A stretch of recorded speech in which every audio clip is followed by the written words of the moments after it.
NGO भवन संपूर्ण भारत से जुड़े हुए एनजीओज का स्वागत करता है। आज हम एक नए प्रोजेक्ट के ऊपर चर्चा करने वाले हैं। उस प्रोजेक्ट का नाम है समृद्ध। समृद्ध एक health care blended finance facility के रूप में कार्य करता है, जिसको सपोर्ट करने वाले एजेंसीज है Axis Bank, Industrial Bank, National Health Authority, Atal innovation programme, Niti Aayog, USAID और भी अदर एजेंसीज इस समृद्ध प्रोजेक्ट को सपोर्ट कर रही है।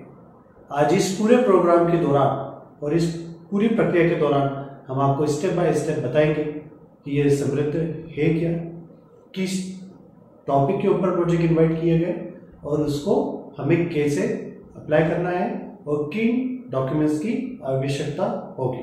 तो वीडियो पे आप बने रहें और पूरा इस वीडियो को आखिर तक देखते रहिए। आइए शुरुआत करते हैं।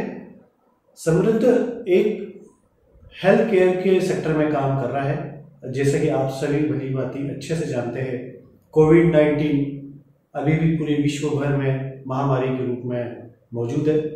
उसको ध्यान में रखते हुए समृद्ध एक ऐसा प्रोजेक्ट लेके आया जिससे कोविड-19 के ऊपर हम लोग कंट्रोल कर सके। समृद्ध ने मोबिलाइजेशन के माध्यम से 250 मिलियंस इकट्ठा किया है। 250 मिलियंस मतलब 250 करोड़ केवल एनजीओस, ट्रस्ट और दूसरी अन्य एजेंसियों के साथ मिलकर एक प्रोग्राम के रूप में कोविड-19 को कंट्रोल करने के लिए कार्यक्रम किया जा सके।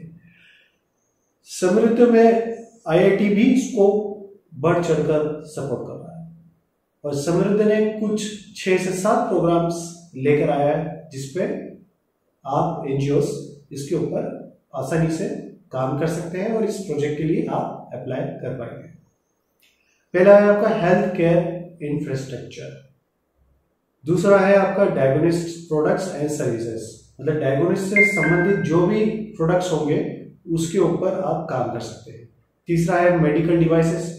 मेडिकल डिवाइसेस आप जैसे जान सकते हैं, ब्लड प्रेशर मेजरमेंट डिवाइसेस आती है, SpO2 जिससे हम ऑक्सीजन का लेवल कितना है, उस तरह की अन्य जो भी डिवाइसेस कोविड-19 में यूज की गई है, या बोल लीजिए कॉन्सेंट्रेट ऑक्सीजन मशीन, ये इसको भी आप डिस्ट्रीब्यूट करके प्रोग्राम कर सकते हैं। फोर्थ है आपका training and capacity building of health workers. जितने भी हेल्थ वर्कर्स काम कर रहे हैं आज कोविड के सेक्टर में, उन लोगों के लिए आप एक मोबिलाइजेशन के रूप में या ट्रेनिंग प्रोग्राम भी आप उनके लिए ऑर्गेनाइज कर सकते हैं। इसका भी एक प्रावधान समृद्ध द्वारा दिया हुआ है। चौथा है आपका information, education, communication for behaviour changes. जो हेल्थ सेक्टर में जो हेल्थ वर्कर्स काम कर रहे हैं, ये बहुत एक महत्वपूर्ण मुद्दा और एक इम्पोर्टेंट टॉपिक है कि जो वर्कर्स काम करते हैं तो उनका बिहेवियर कैसा है। बिहेवियर भी एक मैटर करता है किसी काम को करने के लिए। एक रवैया आपका मैटर करता है कि आप उसको किस ढंग से देखते हैं। फिर है इसके बाद ऑक्सीजन सप्लाई। अगर आपकी संस्था ऑक्सीजन सप्लाई के सेक्टर में काम करना चाहिए, ऑक्सीजन सप्लाई आप जैसे जानते हैं कि हॉस्पिटल्स हो गए या जो प्राइवेट ट्रस्ट हो गए या कहीं भी जहाँ पे कोविड पेशेंट्स है जिनको ऑक्सीजन की रिक्वायरमेंट है, आप ऑक्सीजन सप्लाई के रूप में भी इस प्रोग्राम को कर सकते हैं। और लास्ट है आपका vaccine supply and delivery system. Modi ji vaccination को बहुत सपोर्ट कर रहे हैं। जितनी ज्यादा वैक्सीनेशन लोगों को लगेगी उतना ज्यादा हम कोविड के ऊपर कंट्रोल कर पाएंगे। और जैसा कि आप जानते ही है कि अभी भी कई लोगों ने कोविड के डोजेस इवन फर्स्ट डोज भी नहीं लगे और कई लोगों ने सेकेंड डोज भी नहीं लगाए। तो इस आधार पे आप वैक्सीनेशन के रूप में भी कार्य कर सकते हैं। जैसे कि आप वैक्सीनेशन सेटअप कर लिया आपके सेंटर पे, जहाँ पे आप लोगों को प्रोत्साहित कर वैक्सीन के लिए आगे और ला सकेंगे। तो इस तरह का कुछ प्रोग्राम है समृद्धि का। और प्रोग्राम ड्यूरेशन की बात करें तो मिनिमम 3 महीना या अधिकतम 1 साल तक के लिए ये प्रोग्राम है। कई एनजीओ का सवाल आ रहा है कि सर बजट का क्या करें। तो बजट के लिए आपको खुद तय करना होगा कि हम कितना बजट एक्सपेक्टेड कर सकते कोई भी प्रोग्राम करने के लिए। समृद्ध ने हमें अपने ऊपर छोड़ा हुआ है। और देखिए, बजट का निर्णय आप किस आधार पर करेंगे? 2 चीजें। प्रथम कि आप प्रोग्राम ड्यूरेशन कितने टाइम का ले रहे हैं, 3 मंथ, 6 मंथ या 1 ईयर। और किस टाइप का प्रोग्राम और किस सेक्टर में आप करेंगे। हेल्थ में भी बहुत सारे सेक्टर्स, जैसे मैंने आपको अभी बताया है, कुछ 7 तरह के प्रोग्राम्स हैं जिसमें आप काम कर पाएंगे। वीडियो के दौरान भी मैं आपको बताऊंगा क्या क्या प्रोग्राम्स हैं, ठीक है। तो उस आधार पे आपको बजट निर्णय करना होगा। दूसरा है कि आपका जो ऑडिट पिछले 3 सालों में जितना भी टर्नओवर हुआ है उसके आधार पे आप उसके इक्वल या उससे नीचे के क्रम में आप फंड की डिमांड कर सकते हैं। इस चीज का आप बिल्कुल ध्यान रखें कि फंड इतना भी हम हाई डिमांड नहीं कर ले जो वो एक जिसे बोल सकते हैं हम कि एक पचे नहीं है, मतलब ऐसा नहीं लगे कि जितना प्रोग्राम 6 महीने का कर रहे हैं तो उसमें हम फंड ज्यादा डिमांड करें। फंड ऐसा एक्सपेक्टेड करें, ऐसा डिमांड करें जो उनको भी एक लगना चाहिए कि हाँ भाई ये इतना प्रोजेक्ट करने के लिए इतना फंड की आवश्यकता है, क्योंकि ये प्रोजेक्ट प्रपोजल्स पूरे भारतवर्ष से इनवाइट किए गए। ठीक है, अब हम आगे बढ़ते हैं डॉक्यूमेंटेशन को लेके। किन डॉक्यूमेंट्स की आवश्यकता पड़ेगी? सबसे पहले हमेशा की तरह सर्टिफिकेट, या आपका अगर ट्रस्ट है तो ट्रस्ट का सर्टिफिकेशन, या अगर आपकी कंपनी या फर्म है तो उसका सर्टिफिकेट, साथ में बायलास, साथ में पैन कार्ड, ट्रस्ट का, सोसाइटी का या कंपनी का। इसके बाद में करंट मैनेजिंग कमेटी, इसके बाद में आपका पिछले 3 सालों की ऑडिट, 3 सालों का एनुअल रिपोर्ट, आपकी संस्था की प्रोफाइल, और अगर आपके पास में आईटीआर हो तो वो भी आप सपोर्टिंग डॉक्यूमेंट्स के रूप में आप इसको जमा कर सकते हैं। दूसरा, कई लोग का प्रश्न है कि ये यूएस गवर्नमेंट भी इसको सपोर्ट कर रहा है तो क्या एफसीआरए की नीड है? तो इसमें एफसीआरए का रिक्वायरमेंट नहीं है। एफसीआरए सर्टिफिकेट मैंडेटरी नहीं है, इवन 12A ATG सर्टिफिकेट की भी आवश्यकता नहीं है। ये एक गवर्नमेंट प्रोजेक्ट है, तो इन डॉक्यूमेंट के माध्यम से आप इस प्रोजेक्ट को ऑनलाइन आवेदन कर सकते हैं। इसकी जो लास्ट डेट है वो है 30 अप्रैल 2022। उससे पहले आपको प्रोजेक्ट्स सबमिशन करने रहेंगे। और प्रोजेक्ट डिक्लेरेशन आप जब एप्लीकेशन सबमिट करेंगे उसके ठीक 30 से 45 डेज के बाद में आपका निर्णय आ जाएगा कि आपका प्रोजेक्ट अप्रूव हुआ है या रिजेक्ट हुआ है या सैंक्शन हुआ है या नहीं। ये आपको मेल के माध्यम से समृद्ध डायरेक्टली संपर्क करेगा। तो इसीलिए आपका ईमेल आईडी और मोबाइल नंबर भी वैलिड है जो चालू हो। ठीक है, तो अब मैं आपको आगे इस पूरे वीडियो के दौरान ये बताएंगे कि इसको हम स्टेप बाय स्टेप ऑनलाइन कैसे अप्लाई करें। तो वीडियो पे आप कंटिन्यूस बने रहे और अब आप अगला वीडियो देखने वाले हैं। सभी को मेरी तरफ से शुभकामनाएं है। जय हिंद, जय भारत। नमस्कार, आज हम आपको बताने वाले हैं इस वीडियो के दौरान समृद्ध प्रोजेक्ट के लिए ऑनलाइन हम लोग कैसे आवेदन करें। इस वीडियो पे आप पूरे लंबे समय तक बनिए रहिएगा। ये वीडियो लंबा होने वाला है, तो स्टेप बाय स्टेप इसे पूरे ध्यानपूर्वक देखकर ऑनलाइन कैसे आवेदन करें वो वीडियो में आप देखने वाले हैं। सबसे पहले हमें गूगल क्रोम या कोई भी अन्य ब्राउज़र का आप उपयोग कर सकते हैं। आपको जस्ट सिंपली लिखना है समृद्ध या समृद्ध प्रोजेक्ट भी लिख सकते हैं और उसको एंटर मार देना है। आपको एंटर मारने के बाद में आपके सामने जो दिख रहा है samriddhealth.org, इस पर क्लिक करना है।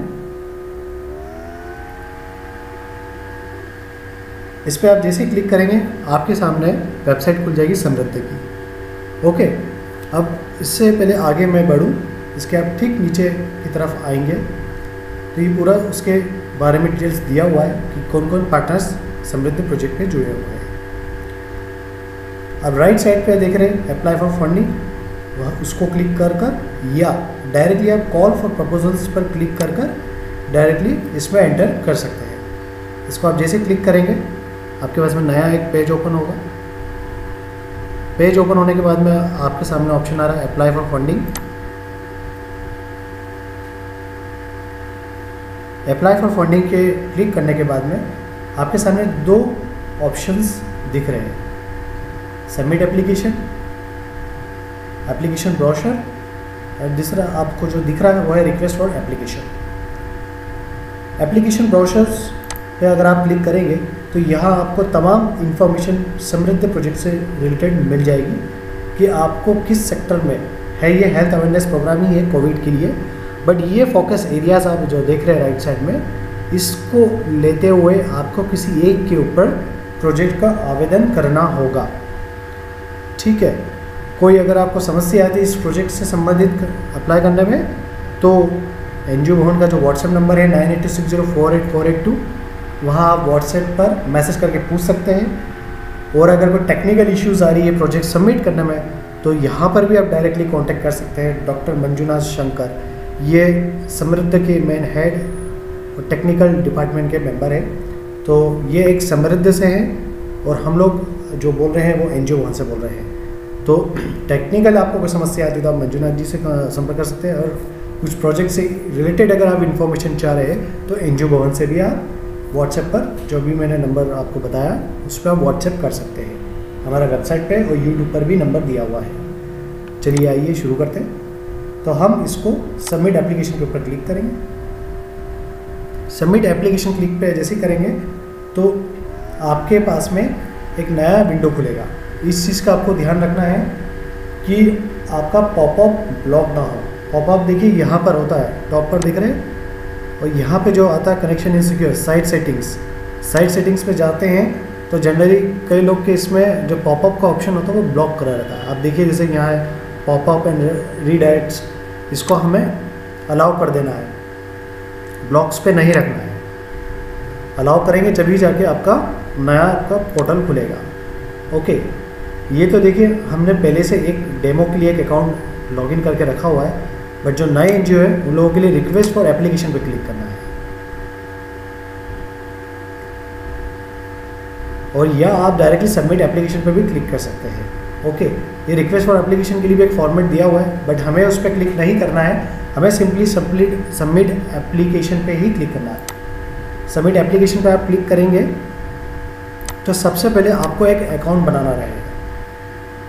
जो नए एनजीओज उनके लिए अकाउंट, और जो एग्जिस्टिंग है उन्हें सीधे लॉगिन करना है या साइन इन करना रहेगा।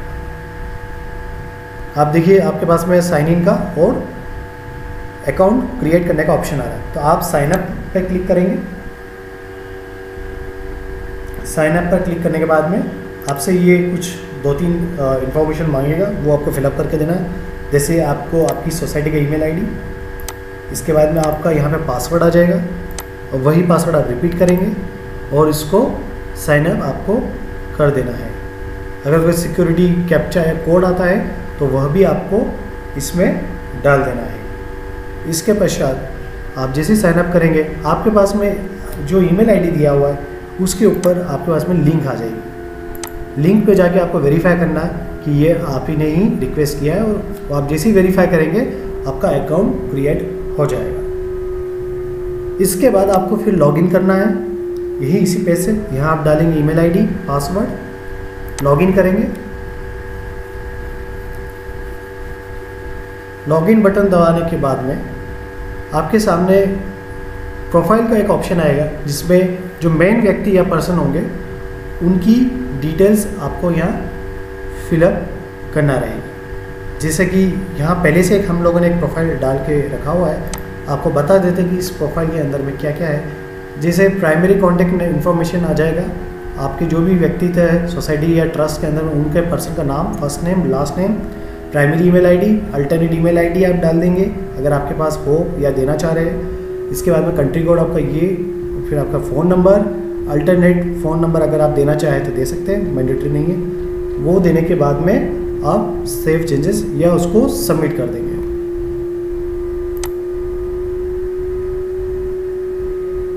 इसके बाद में अब हम आ जाते हैं एप्लीकेशन के ऊपर। यहाँ पहले से जैसे ड्राफ्टिंग करी हुई है, आप चाहे तो यहाँ एक टाइम में मल्टीपल एप्लीकेशंस भी क्लिक करके अप्लाई कर सकते हैं प्रोजेक्ट के लिए। जैसे ऑलरेडी यहाँ एक है ड्राफ्ट में एप्लीकेशन, अगर और भी कोई आप नई एप्लीकेशन देना चाहते हैं ऐड अनदर पे क्लिक कर सकते हैं। तो चलिए एग्जिस्टिंग एप्लीकेशन पे हम चलते हैं कि इसको कैसे हमें 1 by 1 step by step fill up करना है। ओके,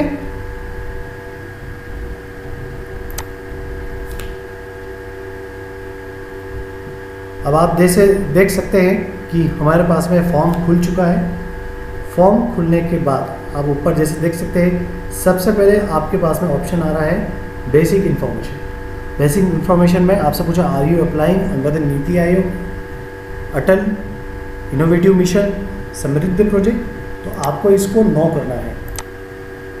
अगर आप इसको यस करेंगे तो ये उन लोगों के लिए एप्लीकेबल है कि पहले से अगर उनसे जुड़े हुए या काम कर रहे हैं तो उस केस में आपको फिर MSME का रजिस्ट्रेशन सर्टिफिकेट भी देना पड़ेगा। बट जो नए NGO है उन लोग के लिए ये नो एप्लीकेबल होगा। इसके बाद में title of application public project, यहाँ प्रोजेक्ट का क्या नाम रखेंगे ये आपको तय करना है। जैसे कि आपको मैंने ये जो लिस्ट दी थी इन्हीं में से कोई एक सेक्टर पे आपको काम करना है। एज इट इज़ आप नाम मत रखिएगा। जैसे मान लीजिए आप ऑक्सीजन सप्लाई पे काम करना चाह रहे हैं या हेल्थ केयर है, तो एज इट इज़ आपको कॉपी नहीं करना। आपको क्या टाइटल रखना है वो टाइटल आप चुन कर यहाँ आपको डिटेल फिलअप करना रहेगा। यहाँ आपकी ऑर्गेनाइजेशन का नेम आ जाएगा।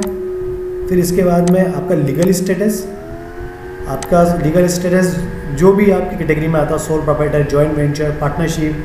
तो सोसाइटी केस में सोसाइटीज़, कंपनी है तो कंपनी, NGO या तो NGO, ट्रस्ट है तो ट्रस्ट, वो आपको तय करना है कि आप किस कैटेगरी में आते हैं। ओके।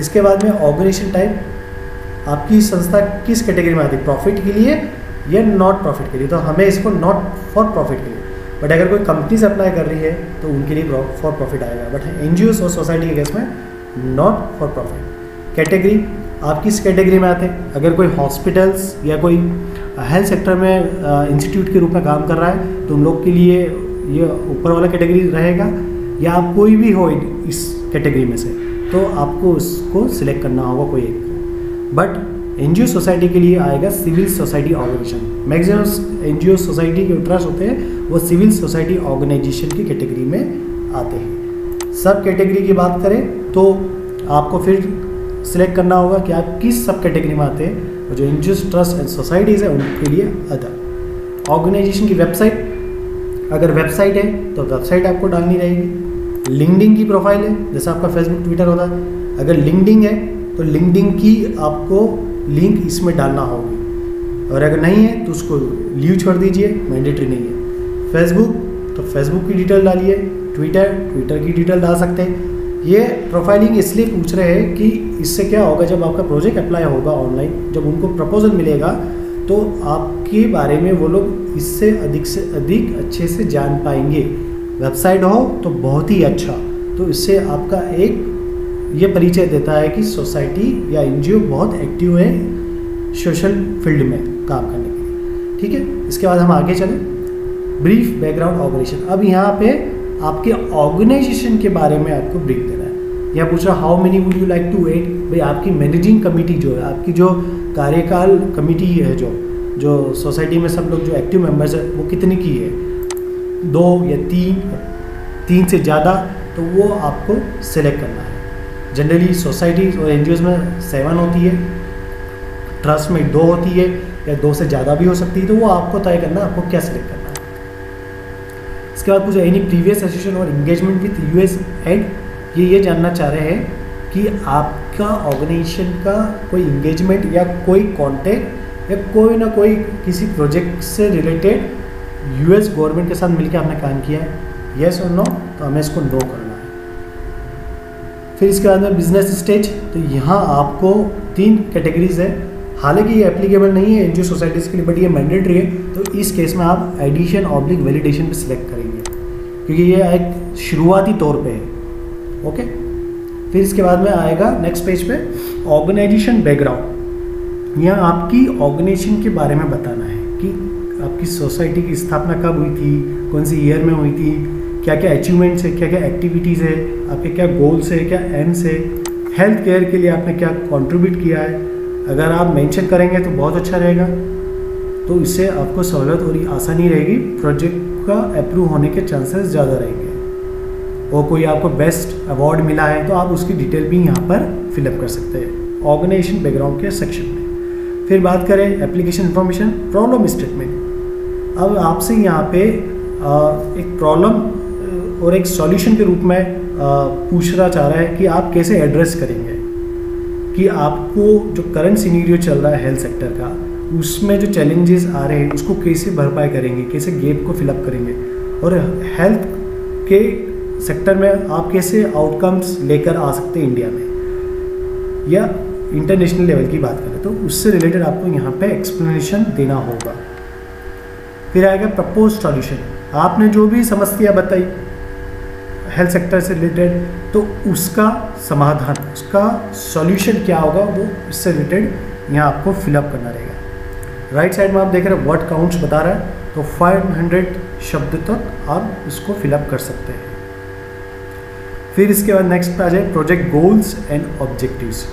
प्रोजेक्ट्स के गोल्स क्या रहेंगे और क्या उद्देश्य रहेंगे, तो वो आपको यहाँ पे मेंशन करने रहेंगे और कैसे आप उस गोल्स को अचीव करेंगे। एक एग्जांपल दे देता हूँ मैं आपको। मान लीजिए कोविड-19 अवेयरनेस के ऊपर आपको अवेयरनेस देना है पब्लिक के अंदर कि कोविड-19 से कैसे बचाव करें, प्रॉपर मास्क पहने, सैनिटाइज करें, 2 मीटर की डिस्टेंस मेंटेन करके चले।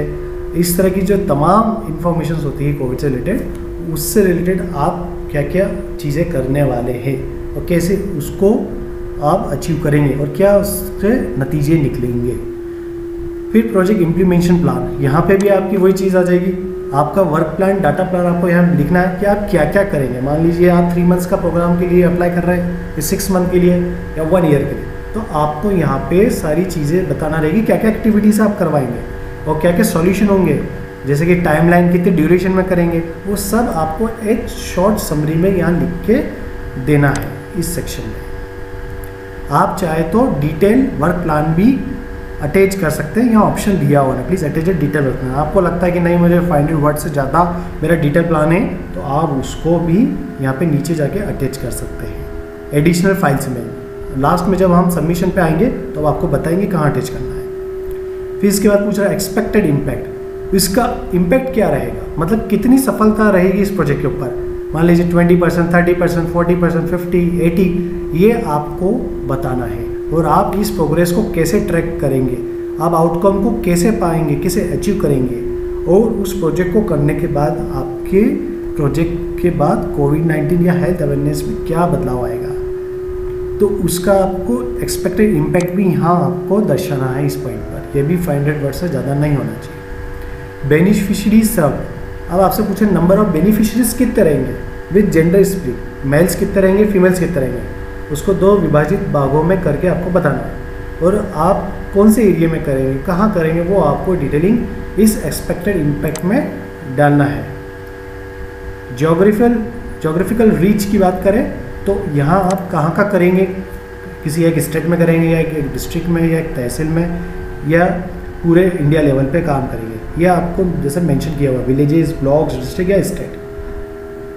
इसमें आपको स्टेट लेवल्स तक का ही अलाउड है काम करने का, स्टेट से आप बाहर नहीं जा सकते, तो आप स्टेट्स तक का ही तय कर लीजिएगा आपको कहाँ तक काम करना है।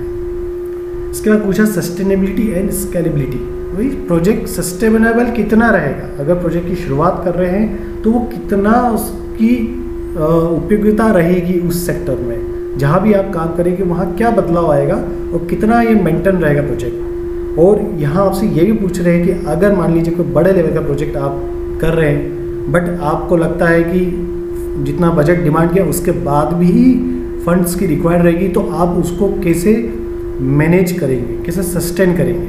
मतलब मान लीजिए आपने कोई शुरुआत करी किसी सेंटर की, या कोई आपने एक लेबोरेटरी ही एक डेवलप करी एनजीओ के माध्यम से, तो इसके बाद में आप कैसे उसको रन करेंगे, ये आपको यहाँ प्लान इसके अंदर बताना रहेगा।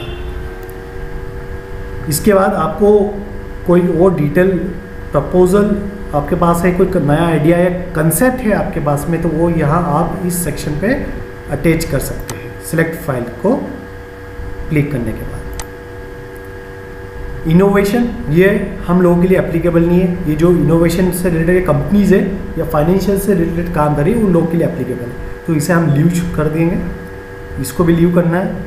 फिर आ जाएंगे are you associated with any incubation centre और एन इनोवेशन लैब, आपकी एनजीओ क्या इंक्यूबेशन सेंटर या इनोवेशन लैब से, ये जो आपकी मेडिकल लेबोरेटरीज होती है या इंक्यूबेशन सेंटर, तो जहाँ पे मशीनी के तौर पे या टेक्नोलॉजी का यूज़ करके बेबीज़ को जो बनाया जाता है फॉर्मेशन होता है उससे रिलेटेड है ये, तो आपको तय करना है एसोसिएट यस और नो, वो आपको तय करना, अगर है तो यस, नहीं है तो नो।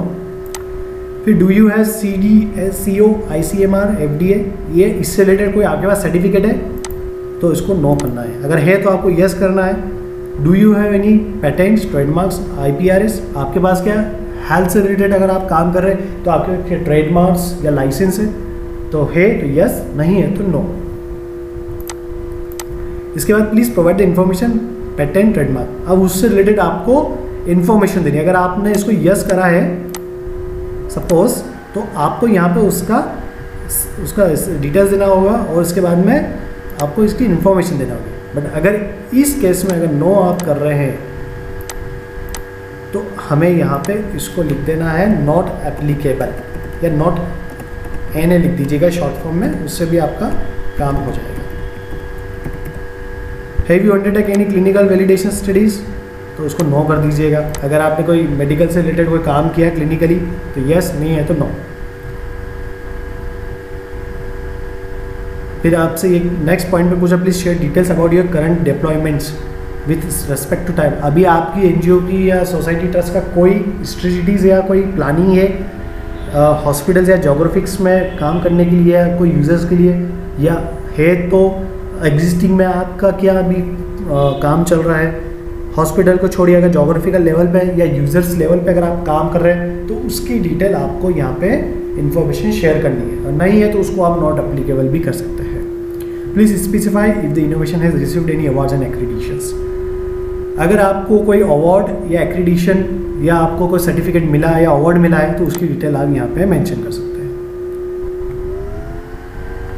आपके पास में कोई अगर प्रेजेंटेशन है आपने जो बना के रखा हुआ तो यहाँ आप डाल सकते हैं, बट ये मैंडेटरी नहीं है। ये कंपनीज या फर्म जो होती है उन लोगों के लिए मैंडेटरी है, बट आप इस चीज़ को लीव कर सकते हैं। बिजनेस मॉडल पूछ रहा है, please elaborate the major revenue source of your innovation organisation. ये पूछ रहा है कि आपका संस्था को कौन से ऐसे स्रोत है जहाँ से आप फंडिंग आपको मिलती है, आप प्राप्त करते हैं। तो यहाँ वो पूछ रहा है कितने आप हेडिंग डालना चाह रहे हैं, 1 या 2 या 3। तो अब इसको डिपेंड करता है कि आप कितना पसंद करना चाह रहे हैं, 1, 2, 3। इसके बाद में आप उसको सिलेक्ट कर लीजिएगा। सोर्स ऑफ रेवेन्यू, कहाँ से आपको रेवेन्यू हो रही, तो वो उसकी डिटेल आपको यहाँ लिखनी है। फिर यहाँ आपको आपका जो पिछले साल का जो फाइनेंशियल ईयर था उसमें आपको कितनी रेवेन्यू हुई, रेवेन्यू आप जो आपकी ऑडिट बनती है इनकम एक्सपेंडिचर, उसमें आपका क्या हुआ, लॉस्ट हुआ या प्रॉफिट हुआ। वो भले ही ठीक है हम लोग शो नहीं करते, बट फिर भी क्या डिफरेंसेस अमाउंट का आ रहा है, डिफिक्ट में है या प्लस में है, तो वो चीज़ आपको यहाँ मेंशन करनी है। इसके बाद आ जाती है ये बजटिंग वाला सेक्शन है आपका। देखिए यहाँ पे उन्होंने उसको गलत परिभाषित किया हुआ है, सर्विस या प्रोडक्ट, हम कोई प्रोडक्ट नहीं बेच रहे। यहाँ आपकी पूछ रहा है कि आपको किस किस कॉस्टिंग, मतलब आपकी जो सर्विसेज आप प्रोवाइड करेंगे, कोई भी प्रोजेक्ट करेंगे तो वो आपको क्या कॉस्टिंग पड़ने वाली है, तो वो उसकी डिटेल आपको यहाँ पे देना रहेगी। मैन्युफैक्चरिंग कॉस्ट की बात करें तो आपका जो भी मेन जो प्रोजेक्ट ऑफिसर या जिन्हें भी आप अपॉइंट करेंगे ये उससे रिलेटेड है। यहाँ मैन्युफैक्चरिंग कॉस्ट अप्रोप्रिएट वर्ड नहीं है, बट यहाँ उसके अल्टरेशन में हम मैन पावर जो यूज़ करेंगे उनकी डिटेल्स, मतलब उनके लिए कितना खर्चा आपकी संस्था करेगी। मान लीजिए कोई सैलरी पर्सन रखते हैं इस प्रोजेक्ट को चलाने के लिए, मान लीजिए आपने 4 व्यक्ति रखे, 20,000 रुपये प्रति माह, उसके हिसाब से जो भी उसका निकलता है प्रति माह के हिसाब से वो टोटल आपको अमाउंट लिखना है। यहाँ आपका डिस्ट्रीब्यूशन एंड मार्केटिंग कॉस्ट, इसके बाद में आप टोटल कॉस्ट आपकी जो डिस्ट्रीब्यूशन मार्केटिंग कॉस्ट, अगर मान लीजिए कोई मार्केटिंग या डिस्ट्रीब्यूशन से रिलेटेड काम कर रहे हैं या आपको वॉलंटियर्स है, उनकी टोटल सब कॉस्ट को ऐड करके भी आप यहाँ पे आपको अमाउंट लिखना पड़ेगा। ग्रॉस मार्जिन, आपको टोटल कितना प्रोग्राम के लिए फंड आप डिमांड कर रहे हो, कितना आपके पास में मार्जिन बच रहा है। अगर कोई आप प्रोडक्ट से रिलेटेड कोई मैकेनिज्म, या मान लीजिए ऑक्सीजन सप्लीमेंट या मास्क या सैनिटाइज़र या इलेक्ट्रॉनिक इक्विपमेंट की चीज़ें हॉस्पिटल्स में दे रहे हैं, तो उस केसेस में ये बहुत मैटर है कि कितना मार्जिन इसमें निकल रहा है, तो वो आपको ही यहाँ पे काउंटिंग करके डालना होगा। फिर इसके बाद ये पूछा कि स्ट्रेटेजिक पार्टनरशिप्स, क्या आपके साथ में कोई और भी पार्टनरशिप्स के लिए जुड़े हुए हैं या जोड़ना चाह रहे हैं, तो उसकी डिटेल्स हमें यहाँ पे मेंशन करनी है। न्यू मार्केट से या सेल्स चैनल है या प्रोडक्ट डेवलपमेंट से रिलेटेड अगर आप इस प्रोजेक्ट को लेते तो उस केस में आपको ये फिलअप करना है, अदरवाइज आप इसको नॉट एप्लीकेबल कर सकते हैं। देखिए जहाँ जहाँ ये मैंडेटरी मार्क है, आपको लगता है कि ये हमारे एनजीओ के लिए एप्लीकेबल नहीं है, तो आप उसको बेझिझक नॉट एप्लीकेबल या NA टाइप करके भी उसको फिलअप कर सकते हैं। ऐसा ज़रूरी नहीं कि हमें कुछ ना कुछ उसमें मेंशन करना ही है। फिर इसके बाद में यहाँ पूछ रहा है प्रोजेक्ट बजट। यहाँ ये पूछ रहा है कि कितनी रेवेन्यू होगी, कॉस्ट हेड क्या होगा, रॉ मटेरियल का कितना पैसा आपको खर्च करना होगा, logistic, distribution of expenses, personal cost, sales, marketing, field staff या प्रोजेक्ट ऑफिसर, जो भी आपकी कॉस्टिंग निकल रही है वो सब आपको यहाँ पॉइंट वाइज लिखना रहेगा। जैसे ये मैं आपको एक एग्जांपल के तौर पर बता रहा हूँ, नंबरिंग करके आप इसको डाल सकते हैं। इसके बाद में आपको यहाँ पे अगर लगता है कि बजट शीट मुझे अपलोड करना चाहिए, तो वो आप यहाँ पर भी बजट शीट अपलोड करना या कर सकते हैं। बट मैं आपको सुझाव दूंगा कि आप लोग बजट शीट को अपलोड करें। बजट शीट आपको इस आधार पर बनानी है, ओवरहेड कॉस्ट एंड जो अदर कॉस्ट कटिंग होती है, रॉ मटेरियल्स हो गया, डायरेक्ट लॉजिस्टिक्स हो गया या डिस्ट्रीब्यूशन एक्सपेंसेस, इसके आधार पे आपको कॉस्टिंग बनानी है।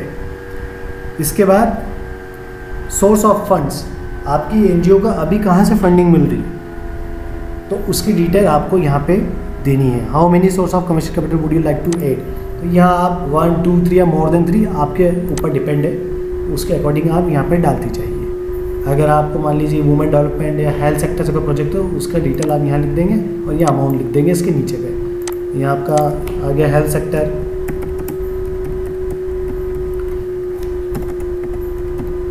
और यहाँ आप अमाउंट डाल देंगे कि कितना आपको फंडिंग होती है इससे, ठीक है। फिर टाइप ऑफ कैपिटल,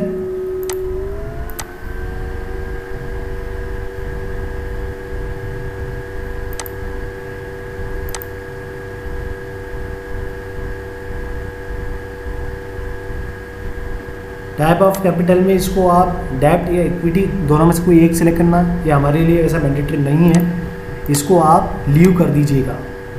ये हमारे लिए नहीं है, मैं आपको फिर रिपीट कर रहा हूँ, ये कंपनीज़ के लिए है। Just simply leave it this section, यहाँ हमें इसको कोई भी ऐड नहीं करना है, क्योंकि हमारा सोसाइटी सेक्टर, एनजीओ सेक्टर लोगों के भलाई के हित के लिए कार्य कर रहा है, नहीं कि कोई बिजनेस या कोई प्रॉफिटेबल काम कर रहा है। तो इसलिए आप ये इसको लीव कर दीजिएगा, ठीक है। ये अगर बट फिर भी जैसे कभी कभी केस में दिस फील्ड इज रिक्वायर्ड, तो आप कोई भी इसमें से एक चीज इसको डाल के इसको छोड़ दीजिएगा और यहाँ इसको 1 करके नॉट एप्लीकेबल कर दीजिएगा, क्योंकि ये फॉर्म में कहीं ना कहीं इश्यूज है, ये फॉर्म प्रॉपरली नहीं है, तो इसलिए आप इसको नॉट एप्लीकेबल डाल दीजिएगा और अमाउंट भी 0 डाल दीजिएगा। ड्यूरेशन ऑफ फंडिंग, अगर आपके पास में जो फंडिंग हुई वो कितने ड्यूरेशंस की हुई है, जो ऊपर वाला सेक्शन था, तो वो उसका ड्यूरेशन आप डाल दीजिएगा, या 1 ईयर, 2 मंथ्स, उसके हिसाब से आप इस चीज़ को सिलेक्ट कर सकते हैं।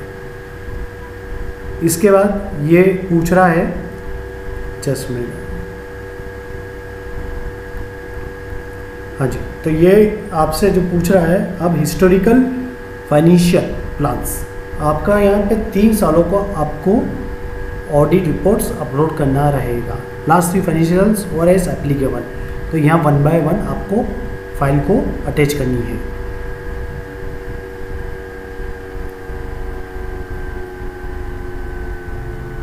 फिर इसके बाद में आपसे ये पूछ रहा है कि आपने जो भी एक्टिविटी या प्रोग्राम किए, तो करंट ईयर में आपने कितने लोगों को बेनिफिशरीज या कितने बेनिफिट किया है पार्टिसिपेंट्स को, या जो बेनिफिशरीज लोग हैं उन लोगों के लिए कितने लोग के लिए आपने इस साल में काम किया है, तो उसकी क्वांटिटी आपको यहाँ लिखनी है।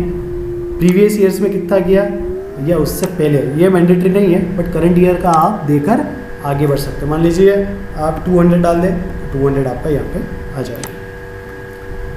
इसके बाद में जोग्राफिकल रीच, आपने पूरे स्टेट में, मान लीजिए उत्तर प्रदेश, मध्य प्रदेश, राजस्थान, विलेज लेवल या ब्लॉक या डिस्ट्रिक्ट या स्टेट लेवल पे कितने एरिया आपने कवर किए, तो वो आपको यहाँ लिखना रहेगा। 2, 4, 5, 10, 25 ये आपको तय करना है। और प्रीवियस ईयर, ये प्रायर टू प्रीवियस ईयर, इसको भी आप नील छोड़ दीजिएगा, ये मैंडेटरी नहीं है।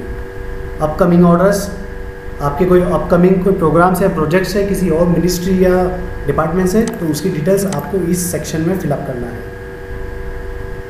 फिर इसके बाद में कितना आपने फंड्स अब तक लिया है, अभी तक जितनी आपकी संस्था जब से भी काम करते हैं, कोई सा भी ईयर आप एक ले लें, 3 साल हुए, 5 साल, 10 साल, जितनी भी पुरानी आपकी ऑर्गेनाइजेशन जब से लेके अब तक आपको कितना फंड आपने रिसीव किया है, भले ही वो प्राइवेट सेक्टर हो या डोनेशन के रूप में हो या गवर्नमेंट हो या फॉरेन फंडिंग, वो सब टोटल आपको यहाँ पर फिलअप करना रहेगा। फिर नेक्स्ट है please provide detail breakup of funds utilisation. ये वाला जो सेक्शन है ये मैंडेटरी नहीं है हम लोगों के लिए, तो इसको आप ब्लैंक ही छोड़ दीजिएगा, मैंडेटरी नहीं है, ये तो प्रोजेक्ट करने के बाद की ज़रूरत पड़ेगी। इसके बाद में एक है ड्यू डिलीजेंस, एक यहाँ पे आपको एक फॉर्म दिख रहा है NXZ 2 के नाम से, इस पर आपको क्लिक करना है। अब जैसे क्लिक करेंगे तो आपके सामने ये एक फॉर्म खुल जाएगा। ये वर्ड फाइल है, इसको आपको वर्ड फाइल को फिलअप करना है, जहाँ पे आपसे डिटेल पूछी गई, name of the applicant, name of the contact persons, registered address, contact number, email address, ये सारी चीज़ें फिलअप करनी है। यहाँ आपकी सोसाइटी की डिटेल आ जाएगी, एप्लीकेंट्स का पूरा मतलब जो NGO है आपका ट्रस्ट सोसाइटी, उसके बारे में आपको यहाँ बताना रहेगा। फिर आपका बैलेंस है यस या नो, तो यस करना उसको, आपका किस अंडर में रजिस्टर्ड है तो यहाँ उसकी डिटेल आपको लेना है, सोसाइटी, ट्रस्ट, कंपनी एक्ट, वो चीज़ें आ जाएगी। और उसमें आगे लिख दीजिएगा certificate of copies attest, yes. इसके बाद में डिटेल ऑफ रजिस्ट्रेशन, आप किस एक्ट में रजिस्टर्ड है, तो ये आपके सामने जो एक्ट है वो यहाँ पे आपको यहाँ पे लिखना है उसके आगे, और आपका इसमें नहीं इन्वॉल्व है तो आप अपने हिसाब से एक्ट को मेंशन कर सकते हैं। DUNS नंबर ये मैंडेटरी नहीं है तो इसको लिख दीजिएगा नॉट एप्लीकेबल, इन्होंने भले ही मैंडेटरी लिखा बट हमारे पास नहीं है तो उसको हम नॉट एप्लीकेबल करेंगे। FCR है नॉट अवेलेबल, या नॉट एप्लीकेबल या नॉट अवेलेबल आप लिख सकते हैं। आपसे पूछा 12A है तो अगर है तो यस, और नहीं है तो नो। पेन है या GST है तो उसकी डिटेल आपको यहाँ लिखना है, तो आपका पेन नंबर या GST नंबर लिख देंगे। फिर यहाँ पे बैकग्राउंड असेसमेंट आ जाएगा, details of the parent company, आपकी ऑर्गेनाइजेशन की डिटेल आ जाएगी। फिर इसके बाद में और भी कोई इन्फॉर्मेशन आपके पास में है उससे रिलेटेड आपको यहाँ पे पूरा फिलअप करना रहेगा। जोग्राफिकल प्रेजेंस, कहाँ का आपके वर्किंग एरिया, उसकी डिटेल आपको मेंशन करनी है। आपके साथ में कोई और भी कंट्रीब्यूटर या शेयर होल्डर्स है, उनकी डिटेल देना नहीं है तो नॉट एप्लीकेबल। मतलब ये पूरा फॉर्म आपको आपके सोसाइटी के नीड और आपके NGO के अकॉर्डिंग आपको फिलअप करना रहेगा। ये जस्ट एक हम लोग आपको रेफरेंस के रूप में बता रहे हैं कि आपको ये फॉर्म में कैसे क्या क्या भरना है, कोई भी चीज़ ब्लैंक नहीं छोड़नी है, हर जगह आपको कुछ ना कुछ फिलअप करना है। जैसे यहाँ पे ये बोल रहा है कि परसेंटेज ऑफ होल्डिंग, अगर आप बोलते हैं कि हाँ हमारे शेयर होल्डर्स है तो ये कंपनी के सेक्टर की बात हो रही है, जबकि यहाँ प्रोजेक्ट से रिलेटेड अगर NGO सोसाइटी के लिए है तो यहाँ नॉट एप्लीकेबल आप कर दीजिएगा। बट जो कंपनीज या फर्म देख रही है इस वीडियो को तो वो इसको यहाँ पे फिलअप करें। बाकी सारी चीज़ें आप इस पर नॉट एप्लीकेबल कर दीजिएगा। इस वाले सेक्शन में अगर बात करें अवार्ड, तो आप यहाँ name of award, issuing authority, award की डिटेल आप यहाँ पे दे सकते हैं। आपकी यहाँ पे सोसाइटी NGO की डिटेल्स आप फिलअप कर सकते हैं इस सेक्शन में। फिर यहाँ जो टेबल 6 देख रहे हैं, यहाँ आपके ऑडिटर का नाम आ जाएगा, आपका ऑडिट कौन करता है उसका कॉन्टैक्ट पर्सन, डेजिग्नेशन, एड्रेस और कॉन्टैक्ट नंबर उनका डालना है। Bankers of the applicant, name of the bank, यहाँ आपको बैंक की डिटेल भेजनी है। यहाँ आपका बैंक का branch name and address, account number, name of the concern person, वहाँ कौन व्यक्ति है, डेजिग्नेशन उनका और उनका कॉन्टैक्ट नंबर आपको डालना है। लिस्ट ऑफ बोर्ड मेंबर्स, तो यहाँ पे आपको यस करना है। नेम ऑफ चीफ एग्जीक्यूटिव, यहाँ उनकी डिटेल आ जाएगी। फिर total number of full time paid personal, तो कितने लोग हैं आपके यहाँ फुल टाइम जिन्हें आप सैलरी बेस्ड पे अपॉइंटेड किए रखें, उनकी डिटेल आपको यहाँ फिलअप करनी है। और जो आपके जो मैनेजिंग पर्सन है कमेटी के, उनकी डिटेल आप यहाँ फिलअप कर सकते हैं। आप चाहे तो टेबल बढ़ा भी सकते हैं, जैसे यहाँ 3 का ही ऑप्शन है तो आप बढ़ा लीजिएगा। इसके बाद आप आ जाए इन्फॉर्मेशन क्लैरिफिकेशन वाले पॉइंट में। यहाँ पे भी आपको 1 बाय 1 जो भी आपसे इन्फॉर्मेशन मांगी वो आपको फिलअप करना है। तो आपको यहाँ पे पूछा है इज योर ऑर्गेनाइजेशन या fully complied with taxation requirement, अगर आप प्रॉपरली एनुअल अकाउंट से और ITR फाइल करते हैं तो उसको यस करना है, नहीं करते तो नो करना है। एनुअल टर्नओवर कितना है पिछले 3 सालों में, वो आपको ईयर वाइज यहाँ पे अमाउंट लिखना रहेगा, ईयर 1, ईयर 2 एंड ईयर 3 में। आपके क्या आने वाले वक्त में बजट्स या प्रोजेक्ट के लिए कोई प्लान है अगले 3 वर्षों के लिए, तो उसका आपको डिटेल देना है यहाँ पे। तो जो आपको लगता है कि नहीं मैंडेटरी है उसे नॉट एप्लीकेबल कर दीजिएगा। तो जैसे यहाँ पूछा आपसे bank statement all the current accounts maintain by the applicant for the past 3 months, तो उसे आपको लगता है कि शेयर करना है स्टेटमेंट तो आप यस कर सकते हैं, नहीं है तो नो। बट मैं आपको सजेस्ट करूँगा आप इसको यस करिएगा। Do provide the details of debt as per below table 9 along with copy of sanction letter, उसको नॉट एप्लीकेबल कीजिएगा आप। फिर detail write up about arrangements for segregation and management of project funds, यहाँ आपको detail एक write up देना है कि आप लोग का मैनेजमेंट ऑर्गेनाइजेशन कैसे मैनेज करता है प्रोजेक्ट फंडिंग को। फिर यहाँ आपको जवाब यस नो में देना है monitoring and corporate governance and staffing के लिए। जैसे पहला है does the applicant have adequate infrastructure management system, तो यस करना है। Does the applicant has skilled and qualified staff and conduct timely trainings for skill knowledge, तो इसको भी यस करना है। जहाँ आपको लगता है कि अप्रोप्रिएट है वहाँ यस कीजिए, और जहाँ लगता है अप्रोप्रिएट नहीं है उसे आपको नो करना है। थर्ड पॉइंट का लिए मैं आपको बता दूँ, does the applicant prepare monthly and project budget, तो इसको भी yes. Does the applicant has return policy and process for financial, इसको भी yes. All fix assets vehicle computers, अगर आपकी संस्था या सोसाइटी के नाम से कोई फिक्स असेट्स व्हीकल्स है कंप्यूटर्स है तो उसके लिए आप प्रॉपरली मेंटेन करते हैं कि नहीं, उसके बारे में आपको यहाँ पे यस या नो में जवाब देना है। The organisation free from any black listing, कि आपकी संस्था ब्लैक लिस्टेड तो नहीं है कहीं भी, और यह अगर नहीं है तो क्या फ्री है, the organisation free from black listing, तो आप इसमें करेंगे यस, नो नहीं करेंगे। ये बोल रहे हैं कि आपकी संस्था ब्लैक लिस्टेड से बाहर है, आप डोनर एजेंसी और किसी से भी द्वारा ब्लैक लिस्टेड नहीं है, तो उसे हमें क्या करना है, यस करना है। Is there any monitoring system in maintain by the applicant, इसको भी यस कर दीजिएगा। जहाँ और फिर यहाँ पे आपको जो चीज़ें पूछी है इसे हम नॉट एप्लीकेबल फिलअप कर दीजिएगा। यहाँ पे ये चीज़ें आपके लिए एप्लीकेबल नहीं है। मैं फिर बोल रहा हूँ आपको, ये जो आपको बोला provide self declaration, provide self declaration, यहाँ सब जगह एन या नॉट एप्लीकेबल कर दीजिएगा। यह हमारे लिए मैंडेटरी नहीं है। पॉइंट नंबर 10, ये भी मैंडेटरी नहीं है।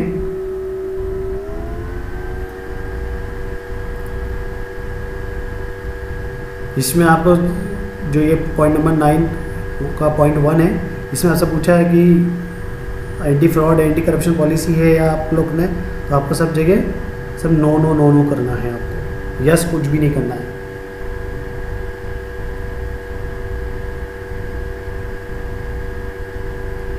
फिर ये 10 नंबर पॉइंट पे ये पूछ रहा है कि आपके ऑर्गेनाइजेशन द्वारा कोई प्रोजेक्ट अंडरटेकन या प्रोजेक्ट लिया गया है, अगर लिया गया तो उसकी डिटेल्स आपको यहाँ पे फिलअप करना रहेगी, और कब से शुरू हुआ और कब ख़त्म हुआ है, कितना टर्नओवर का था, कितना बजट का था, कौन कॉन्टैक्ट पर्सन था, उनका डेजिग्नेशन, कॉन्टैक्ट नंबर और ईमेल एड्रेस। यहाँ पे आपको डिक्लेरेशन देके यहाँ पे ऑथराइज पर्सन जो है उनकी साइन हो जाएगी, नेम, डेजिग्नेशन, आपकी संस्था का नाम, ऑर्गेनाइजेशन का नाम, प्लेस एंड डेट। फिर यहाँ आपको ये भी एक डिक्लेरेशन देना होगा, anti fraud and anti corruption policy, तो आपकी एंटिटी का नाम आ जाएगा और नीचे आपको साइन देना है, तो इसको भी आपको अपलोड करना रहेगा। ये एक पूरी 1 फाइल है, करीब करीब ये हम जो देख रहे हैं ये 19 पेजेस की फाइल है ये टोटल, तो ये आप इसको डाउनलोड कर लीजिएगा, यहाँ से आप कॉपी कर सकते हैं इसको। जो मैंने आपको लिंक दिया है उस लिंक के आधार पे आप जैसे क्लिक करेंगे तो ये फाइल आपको गूगल डॉक में जाके खुलेगी।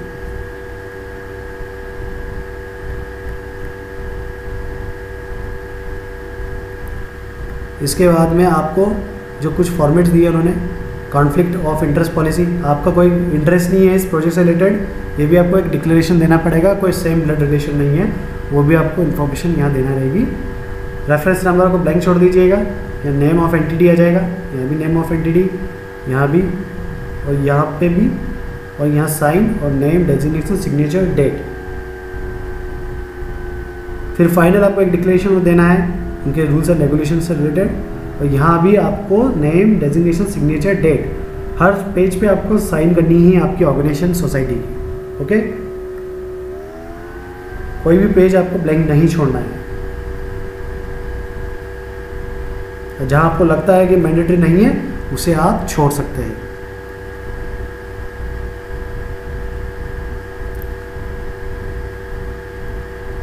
जहाँ जहाँ आपका एंटिटी, नेम ऑफ एंटिटी लिखा, वहाँ आपको आपकी ऑर्गेनाइजेशन सोसाइटी का नाम लिखना है और उसको सील एंड साइन करके फिलअप करना है।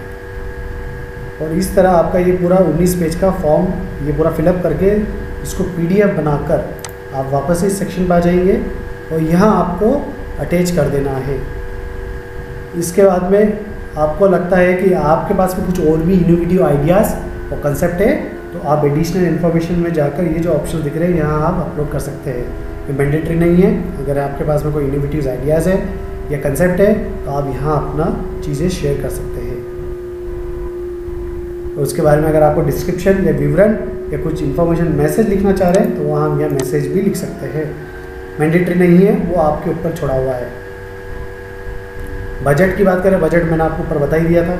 अगर कोई बजट से रिलेटेड कोई जानना चाह रहा है तो हमें व्हाट्सएप करके, हमारे पास में प्रोजेक्ट का एक फॉर्मेट भी है एक डेमो पर्पस के लिए, आप हमसे व्हाट्सएप पे मैसेज करके मांग सकते हैं।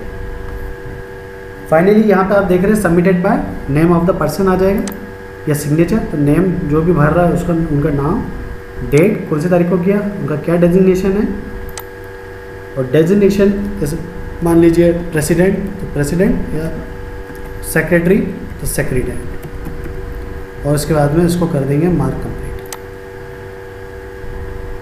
मार्क कंप्लीट करने के बाद में आपको एक सबमिशन या आप ये मार्क कंप्लीट दबाएंगे तो आपका इससे प्रोजेक्ट सबमिट ऑनलाइन हो जाएगा। तो मेरे ख्याल से आप लोग इजीली समझ गए होंगे। लंबी प्रक्रिया है बट बहुत आपको केयरफुली इस प्रोजेक्ट को फिलअप करना है। लेंदी है बट है सरल। अच्छे से आप इसको भरिए और सबमिट कीजिए। NGO1 की ओर से आप सभी को शुभकामनाएं। जय हिंद, जय भारत।